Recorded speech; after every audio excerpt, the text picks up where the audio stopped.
Hey guys, welcome back. And today we have another free material. And today's free material is this rain effect. It comes in two parts, the rain ripples at the bottom with the splashes, and the rainfall material. One uses emitters and one is just a plain material. If you want to download this material, the link is in the description below.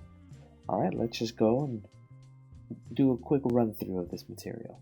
Alright, here we are. Once you download the material, it'll appear like this. So you want to click on the top right, make sure it's in rendered view, and you can see what's on the thumbnail. So let's go over the material in two parts. The first part was going to be this rainfall. So this rainfall is the rain falling down from the sky. So let me make everything else invisible. We're just going to look at the rain. So here it is. So when you click on this material, we're going to go into solid view here so you can see it. It's actually 4 planes. So if you go to modifiers, you can see that it is multiplied here. So there's 4 of them. You can put 1, and we'll just look at it one of them. So when you hit play, you see that the material animates. And if you go to the material tab here with the rainfall selected, you have different options. And the options are like rain color, and you can change the color, of course, have some cool psychedelic colors. You can do the rain amount. Everything's pretty much self-explanatory. Just play around with these dials and have some fun. You can see I can add a ton more rain. If I want the length, so it's not like these lines, you can make them into orbs just by bringing this all the way down. And you can see it looks like more of a light rain. If you ever need to go back to the original settings, you can just hover over the inputs here and hit backspace, and it will return it to the default input. You'll see here, default, and it goes back.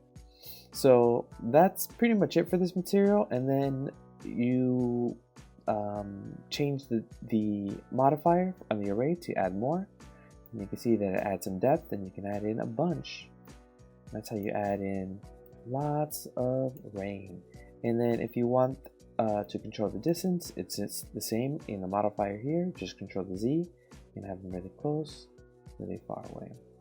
So that's the rainfall. So let's go now to the droplets, or the ripples that these raindrops are making. Let's activate everything else. Activate that. Alright, and now you can see that the floor has these ripple effects on it. And what's actually happening here is that it's a modifier, not a modifier, a particle simulation. So if you go to the rain ground emitter, click on that, then click on the particle tab here, particle properties, you can see that we have 3 different particle systems, and each one has different features. So the first one, if you select both, if you select toggle these buttons here, the viewport and the render, you'll have the ripple and the splash. So you can see, let me just pause it here, we'll zoom up. You can see that it has both the ripple and the splash, and it just animates there. You can see that it's going there.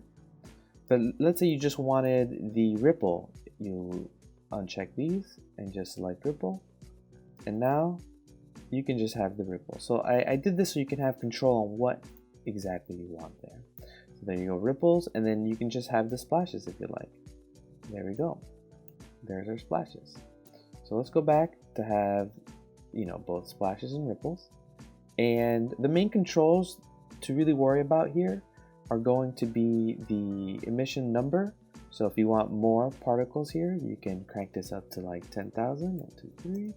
You can see there's a lot more particles in there. So that's the control that you really should care about, the emissions.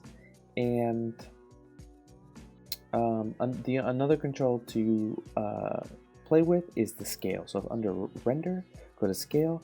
You can, let me pause it here. You can actually change the sizes of these splashes. You see it. This looks comically huge here, but you know, you may want it smaller, so you can bring it down. If you want to, you can actually edit these splashes and ripples, and the way you would do that is you would have to activate the render main objects collection, I have it in red, so you don't have to touch these, but if you really wanted to change the colors or have any effect on here, you would go to, let's say, let's affect these splashes. So you'll select the splashes. You see that it appears here. I can play it, and it appears very large here. But there are splashes, you click on it. If you go to the material now, you'll have 3 different properties. We'll have the splash color, so obviously you can change the color of the splash.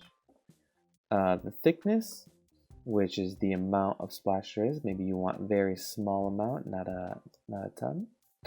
And the transparency. And you could do the same thing for the ripple. Just go to ripple. There it comes up. Click on the ripple. Click on the material, and then you have the same thing. Ripple color, the speed of the ripple, the thickness of the ripple, and the transparency as well. So yeah, pretty self-explanatory. But for the most part, you want to keep these off and only play with the rainfall and the rain emitter. So another thing for the rainfall I forgot to mention is if you want the rain to be bigger, you go into edit mode, so hit tab, and you can actually just stretch this out as big as you want. Stretch it out, make it large. Now you got like this long rain that encompasses more of the screen. So always do it in edit mode. Don't do it in object mode. So hit edit, you can make it smaller. And there you go, that's how you affect the speed. And you can also affect the direction of the rain. So if you hit in object mode, hit R and Y, you can rotate it to the right there. Now you have this sideways looking rain, which looks pretty cool. Pretty neat there. So that's pretty much it for the materials. And if you stay to the end here, I'll show you this extra cool, neat trick you can use with these particle systems. So if you look at the monkey here, you can see that the splashes are splashing on Susan, on the monkey.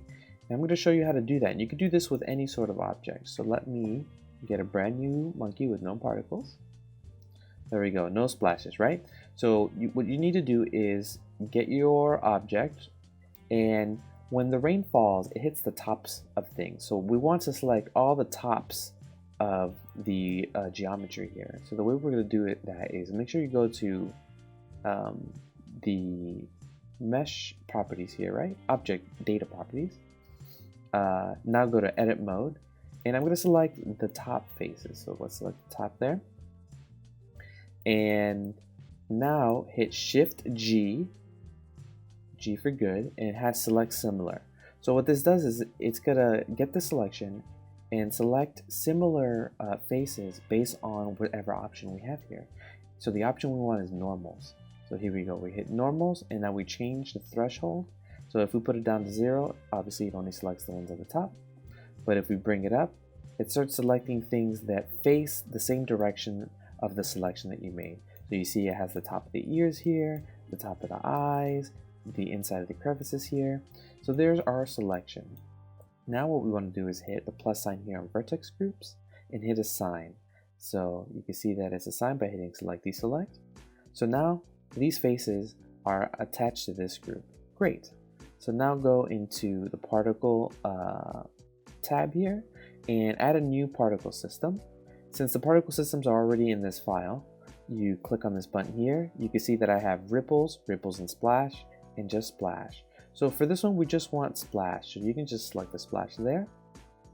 And you can see that it appears all over the geometry. But now if you scroll down and select vertex groups and hit density, put that vertex group there, the splashes will only appear on the selection we just previously made. Now it gives that illusion like the water's hitting the top of Susan. You can do this with any sort of geometry, or you can even select the faces that you want and really dictate where you want the splashes to hit. The splashes do rotate with the face direction, so I'll make sure that for that to happen. And that pretty much covers it. This is the a little bit more advanced rain material. It's a rain material, it's a particle emitter, it's everything. I hope you guys enjoy. Thank you guys for watching. Once again, you can download this with the link in the description. I hope you guys have a wonderful day. See you next time.